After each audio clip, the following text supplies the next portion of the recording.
অচলেশ্বর মন্দির দেখে অচলেশ্বর মন্দিরটাকে অনেকটা সময় কাটিয়ে বেশ কিছুটা খাওয়া দাওয়া করে এখন আমরা এগিয়ে চলেছি গুরু শিখরের দিকে। অ্যাকচুয়ালি মাউন্ট আবু থেকে অচলেশ্বর এবং গুরু শিখর একই রুটে পড়ে। অচলেশ্বর থেকে গুরু শিখরের ডিস্টেন্স হচ্ছে অ্যারাউন্ড 10 কিলোমিটার। এই সময় আমরা যখন খাচ্ছিলাম বাইরে বৃষ্টি হচ্ছিল এবং বৃষ্টির পর কিন্তু ওয়েদারটা পুরো চেঞ্জ হয়ে গেল।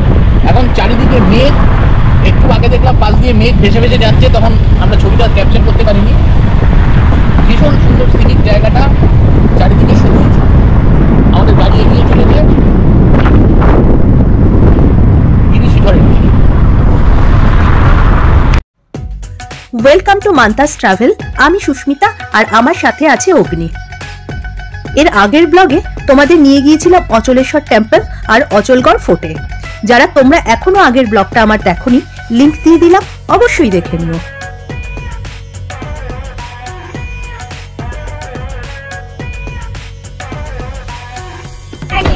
চলে এসেছি গুরু শিখরে। বেশ কিছু দূর এগিয়ে গুরু দত্তাত্রেয় মন্দির।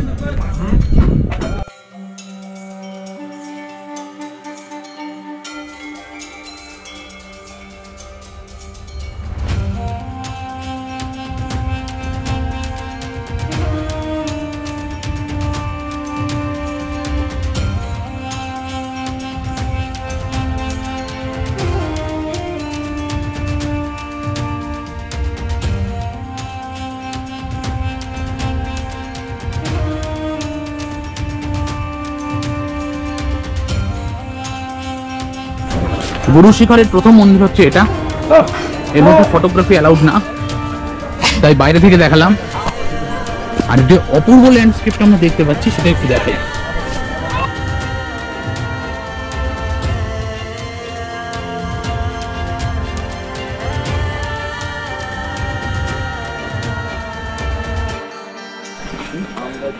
আমরা অলরেডি যে ভিউ পয়েন্ট আছে, পিক পয়েন্ট, 150টা সিঁড়ি উঠে এসেছি। প্রথমে প্রায় 40টা সিঁড়ি উপরে এসে পড়বে শ্রী গুরু দত্তাত্রেয় মন্দির। এর উপরে আছে মায়ের মন্দির, দত্তাত্রেয় মা অনুসূয়া অত্রিমুনির স্ত্রী, ওনার মন্দির। এবং তারপরে আছে শিখর, অর্থাৎ এই জায়গার যে হাইয়েস্ট পয়েন্ট সেটা আরো 250টা মতো, টোটাল 250টা সিঁড়ি নিচ থেকে। আজকে আমরা এই থার্ড পয়েন্টে উঠছি সকাল থেকে, যেটা 250টা সিঁড়ির বেশি টপকে উঠতে হয়। প্রথমে উঠেছিলাম কোড রক দেখতে, তারপরে অচলেশ্বর ফোর্টের ওখানে। এটা থার্ড জায়গায় আমরা যাচ্ছি। দুপাশে কিন্তু অনেক দোকান রয়েছে, রেস্ট নেওয়ার জন্য ছায়াও রয়েছে অনেক। যত উপরে উঠছি ভিউটা যেন তত সুন্দর হয়ে যাচ্ছে। নিচে দেখা যাচ্ছে শ্রী গুরু দত্তাত্রেয় মন্দির, যেটাতে আমরা একটু আগেই গেছিলাম। এগিয়ে যাই, হাঁপাচ্ছি। আমরা এগিয়ে চলেছি রাজস্থানের টপ পয়েন্টের দিকে। আমরা চলে এসেছি উপরের মন্দিরটা প্রায় সামনে।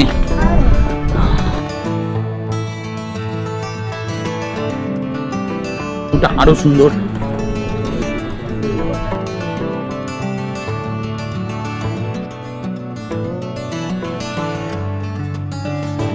গুরু শিখরের একদম টপ পয়েন্টে চলে এসেছি। আমার ডান দিকেই আছে মন্দির, দেখো।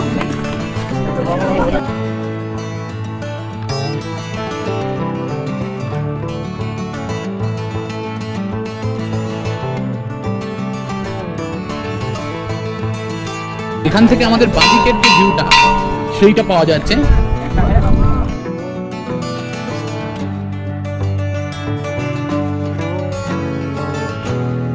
আর ডান দিকের ভিউটা পেতে হলে এই জায়গাটায় উঠতে হবে।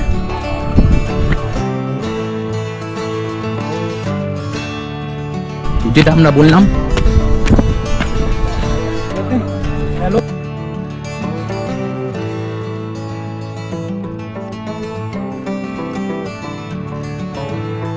আরাবল্লী টপ পয়েন্ট।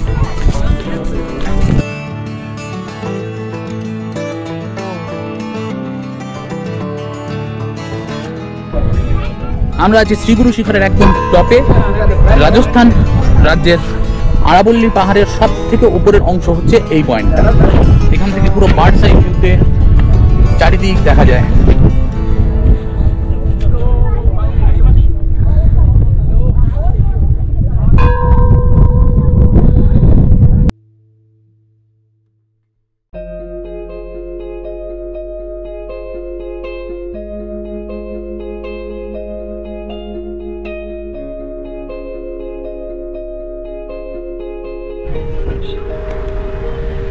গুরু শিখার দেখে আমরা এখন চলেছি আরো একটা স্পটে। আমরা কিন্তু মাঝে মধ্যে বৃষ্টি আর কুয়াশাকে কাছে পাচ্ছি। আজ আমরা সারাদিন রোদ, বৃষ্টি, কুয়াশার মধ্যে দিয়ে চলেছি।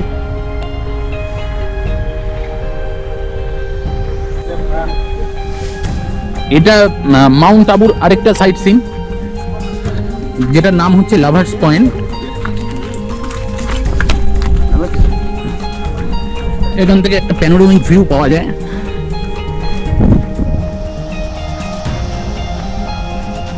ভিউটা একটু দেখাই।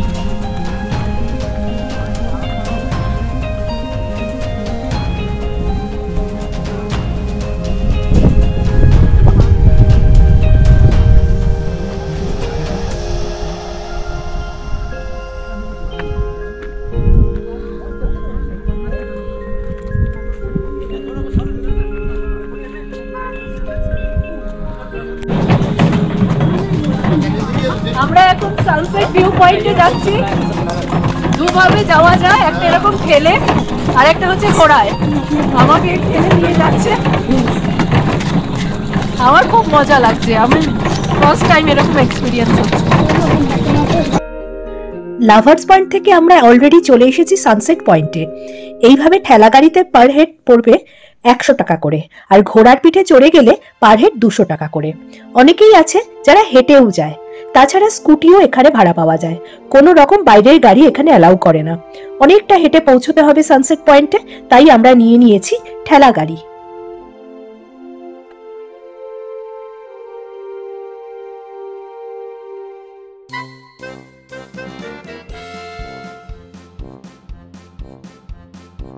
আমরা এখন দাঁড়িয়ে আছি মাউন্ট আবুতে সানসেট ভিউ পয়েন্টে। অপূর্ব সুন্দর, যদিও খুব ক্লাউডি ওয়েদার, সেজন্য আমরা সানসেট দেখতে পারিনি, কিন্তু ওভারঅল অপূর্ব ওয়েদার, অপূর্ব দৃশ্য।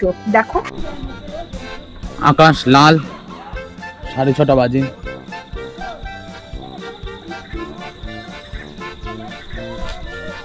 দূর থেকে পুরো উপত্যকা দেখা যাচ্ছে। ডান পাশে আছে আরাবল্লী। বিভিন্ন পশু পাখির কলকাকলি শোনা যাচ্ছে। জায়গাটা একদম ফাঁকা এখন।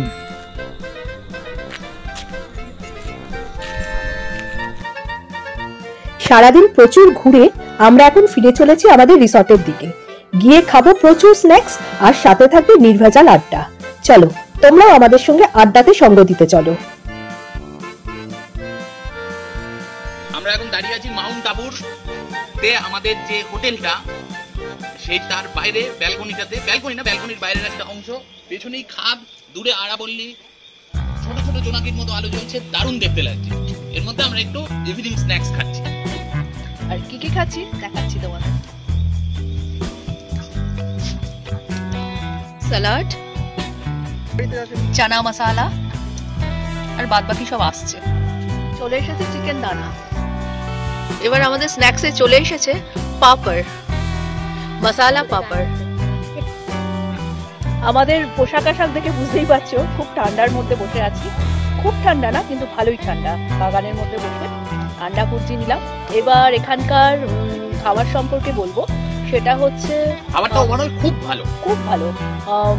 এবং যেটা দানা চিকেন, হ্যাঁ হ্যাঁ দানা চিকেন, সেটা ভীষণই ভালো, খুব সফট, স্পাইসি।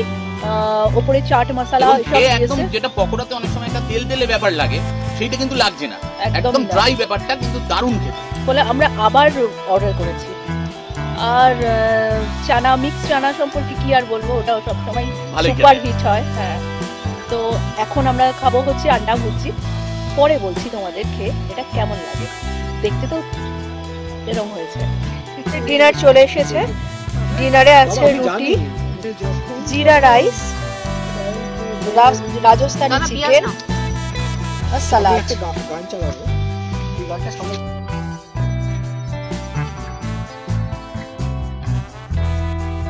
আমরা এখন ডিনার করছি। চারিদিকে নিস্তব্ধ, ঝিঝি পোকা ডেকে চলেছে। ডিনার করেই আমরা শুয়ে পড়ব। তোমাদের সঙ্গে আমার দেখা হবে আবার নেক্সট ব্লগে। এই ব্লগটা তোমাদের কেমন লাগলো জানিও। ভালো লাগলে লাইক, শেয়ার এন্ড কমেন্ট করবে। এখনো যারা আমার চ্যানেল সাবস্ক্রাইব করোনি তারা সাবস্ক্রাইব করে দেবে। টাটা।